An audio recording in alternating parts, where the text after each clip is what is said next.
حلال رزق سے، حلال رزق باندې روزه ماته کوي، پاک رزق باندې، او د ورځې ځان د غیبت نه، د جنګونو نه، د جګړو نه ځان وساتي.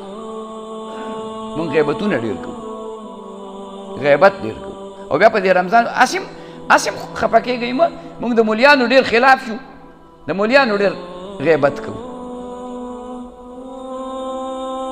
اکثر خلک خفه کېږئ مه، ما ته پته نه،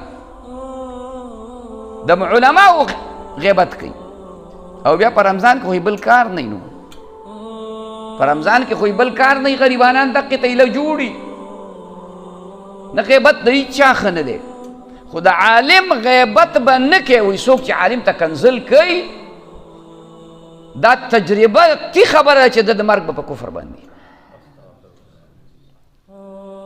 د نوم به ښایسته ښکلی د مسلمان، خو چې د عالم دشمن دی نو د مرګ به په کفر. استغفر الله استغفر الله، انا للہ و انا الیہ راجعون. اللہ ہمیں اپنی پناہ میں رکھے، علماء کی دشمنی سے، علماء کی دشمنی نہ کرے.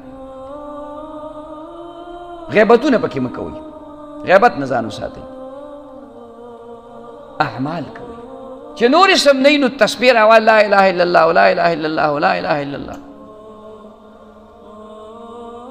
اور ان لوگوں سے یہ جو تبلیغ میں یہ چند افراد آئے ہیں، یہ ملتان اور ڈیرہ غازی خان سے آئے ہیں، اور ہیں علماء اور طلباء،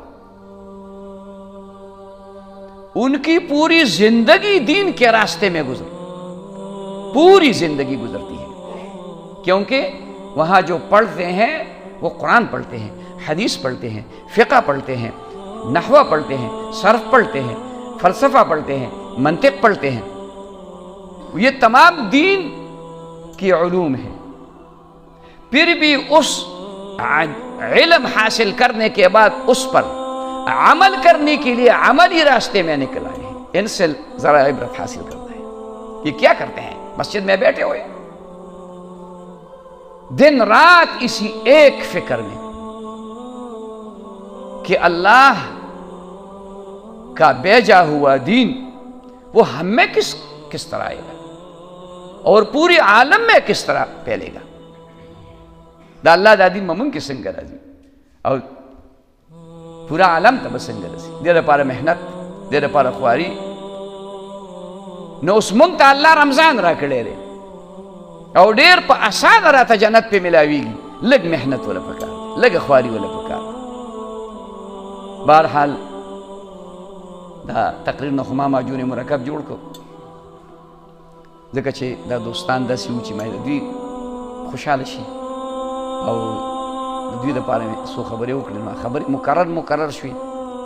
خو بهرحال د رمضان مبارک کې د دې ټولو خبرو خیال ساتل پکار دي چې الله پاک دا روزه زمونږ روغه درسته او صحیح تېره کړي، او دارنګې د تړاو پابندي کول پکار دي، ګناه نه ځان ساتل پکار دي. اللہ نے مونږ ته عمل نصیب کړي. وآخر دعوانا